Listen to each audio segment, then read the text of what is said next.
बहुत ही सौभाग्य का विषय है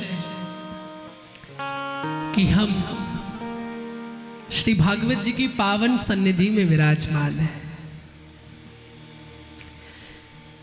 कई लोगों की मानसिकता है कि भागवत कथा करने से पुण्य की प्राप्ति होती है, पर मैं हमेशा ये बात कहता हूँ, कथा से पुण्य नहीं मिलता, बल्कि जब जन्म जन्मांतर के पुण्य उदय होते हैं तब ऐसी दिव्य भागवत कथा सुनने को मिलती है। इसलिए मैं निवेदन करूंगा शांति के साथ सभी विराजे, और मुझे सिर्फ आपके 3 घंटे लाइफ के चाहिए। इस 7 डेज की जो क्लास है भागवत जी की, आपको सिर्फ 3 घंटा देना है। और ठाकुर जी की कृपा रही, अगर 3 घंटा आपने मन से सुन लिया, 3 घंटे में अगर 3 शब्द भी आपने अपना लिए, तो मैं गारंटी लेता हूं कि आपका कल्याण हो जाए। बस आपका मन और तन दोनों भागवत जी में लगने चाहिए।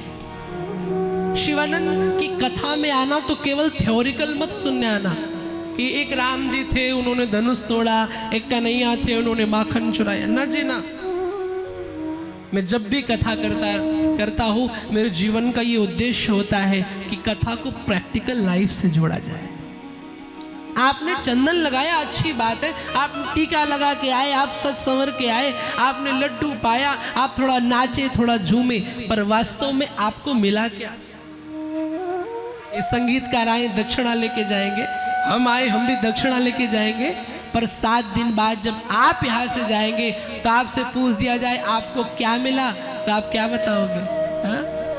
इसलिए मेरा निवेदन है, शिवानंद की कथा में आना तो केवल हिस्ट्री के लिए नहीं कि मुझे इतिहास सुनने को मिलेगा, एक एक चीज मैं कोशिश करूंगा कि आपकी प्रैक्टिकल लाइफ से जोड़ी जाए, क्योंकि धर्म वही है जो प्रैक्टिकल हो, धर्म वही है जो हमारे आचरण में हो। केवल कथा को, मैं पहला वक्ता हूं जो व्यासपीठ से कह रहा हूं, कथा को केवल श्रद्धा से मत जोड़ो, धर्म को केवल श्रद्धा से मत जोड़ो, धर्म को जीवन में भी अपनाओ। केवल ऐसा नहीं कि प्रणाम करने का विषय, केवल ऐसा नहीं कि यहीं तक सीमित रहो, आपकी पर्सनल लाइफ में भी धर्म होना चाहिए। क्योंकि आज का इंसान बड़ा चालू है, किसी से बोलो भैया राम जी तो माँ बाप को सुबह प्रणाम करते थे, इंसान कहता महाराज जी वो तो भगवान थे, हम कहाँ भगवान है? राम जी ने अपने जीवन में कौन सा चमत्कार किया? राम जी से ज्यादा चमत्कार तो आजकल के बाबा कर रहे हैं मंच पे ऐसे करके। राम जी ने तो कभी चमत्कार नहीं किया, कभी देखा राम जी ने ऐसे कुछ किया हो और कुछ बना दिया हो? नहीं नहीं, मेरे राम भी कर्म सिद्धांत को महत्व देते हैं, मेरे राम भी धर्म सिद्धांत को महत्व देते हैं, और वही पद्धति पर ये शिवानंद चल रहा है। राम जी चाहेंगे तो आप भी चलना शुरू कर देंगे। भगवान के जैसा बनना है तो कर्म को, धर्म को प्रैक्टिकल लाइफ से जोड़ना पड़ेगा। भगवान शब्द का क्या मतलब होता है? भाष्य भूमि, भूमि माने पृथ्वी। भगवान कौन है? जो पृथ्वी की तरह सहनशील हो, जिसके जीवन में सहनशीलता है, वो ईश्वर है। और ईश्वर का भक्त भी सच्चा वही है जिसके जीवन में सहनशीलता है।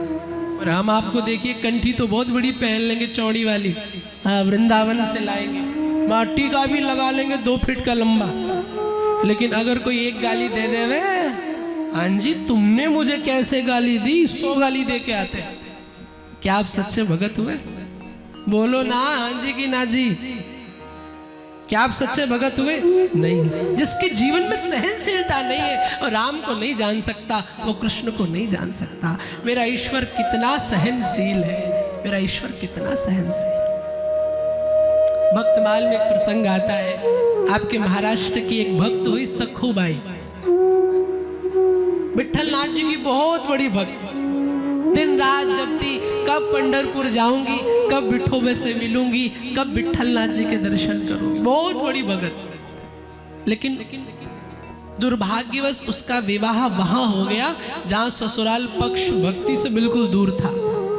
कई बार माताओं का साथ ऐसा होता है कि खुद तो बहुत बड़ी भक्त होती, पर जहां उनकी शादी होती वहां ससुराल वाले अच्छे नहीं मिल पाते। अब सखूबाई की सास बड़ी लड़नी, दिन भर लड़े, माला लेके बैठे, सोई ताना देवे लग जाए तो माला ही लेके बैठती रहती है दिन भर। बेचारी जैसे मजबूरी में भजन करे। सच्ची घटना है महाराष्ट्र की। एक दिन के बाद कुछ संत आए और संतों से सखुबाई ने पूछा, बाबा कहाँ जा रहे हो? संतों ने कहा पंढरपुर जा रहे हैं दर्शन करने। अब सखुबाई के मन में भाव आया, काश मैं भी बाबा जी होती, काश मैं भी संत होती तो मुझे भगवान से मिलने को, उनसे दीदार करने का अवसर मिल जाता। मेरे प्यारे, एक निवेदन करूं ना, भक्ति जब भी करना डूब करके करना, बिना डूबे भगवान मिलने वाला नहीं है। भक्ति जब भी करो डूब जाओ। जब तक वो तड़प आपके अंदर नहीं होगी, जब तक वो डूबने का प्रभाव नहीं होगा, भगवान मिलने वाला नहीं है। जब भी ईश्वर से जुड़ो डूब करके चलो।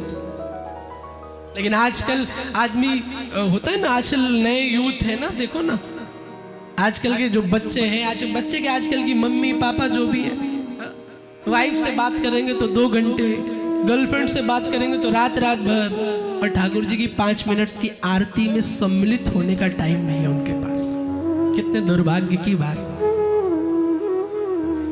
ईश्वर से मिलना है तो उसके पास जाने के लिए मुझे समय निकालना पड़ेगा, समय देना पड़ेगा। सखुबाई के मन में भाव आया, काश मैं भी भगवान से मिल पाती। और जैसे ये भाव आया, भगवान तुरंत समझ गए। भक्ति में जब आप एक कदम आगे बढ़ाते हो, भगवान कहते तुम केवल भक्ति के मार्ग पे एक पैर रखो, मैं 1000 पग चल करके तुम्हें गले लगाने के लिए तैयार हूं।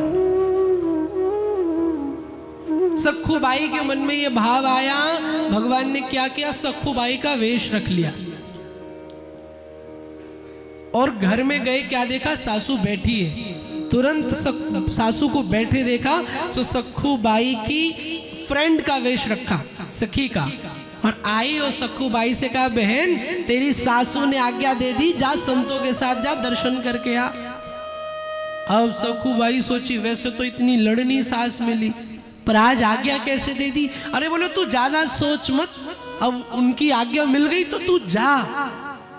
और भगवान सखी बन करके आए, सखुबाई चली गई पंढरपुर। इधर सखुबाई गई, उधर भगवान सखुबाई बन करके दिन रात उस घर में कभी झाड़ू लगाते, कभी पोछा लगाते, कभी बर्तन धुलते, कभी रोटियां बनाते। सखुबाई की सास कहती, अरे सखुबाई वैसे तू भोजन बनाती थी, इतना टेस्ट नहीं आता था, कौन सा जादू तेरे हाथन में है? उन्हें कहा पता कि कृष्ण स्वयं उनकी सेवा कर रहा है।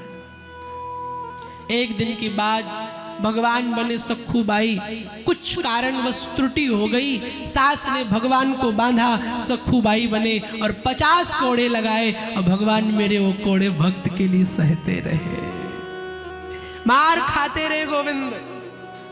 लौट करके सखुबाई आई, देखा कि दूसरी सखुबाई कमरे में बंधी है, ये कौन है? जैसे ध्यान रख के देखा, गोविंद, और मेरे गोविंद ने मेरे लिए कितना कष्ट सहा, सोई चरणों में गिर गई, नेत्र सजल हो गए, आंसू गिरने लगे। प्रभु आप कितने सहनशील हो,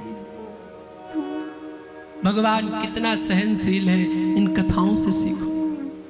भक्त भी वही है जो भूमि की तरह सहनशील हो, सहिष्णु हो।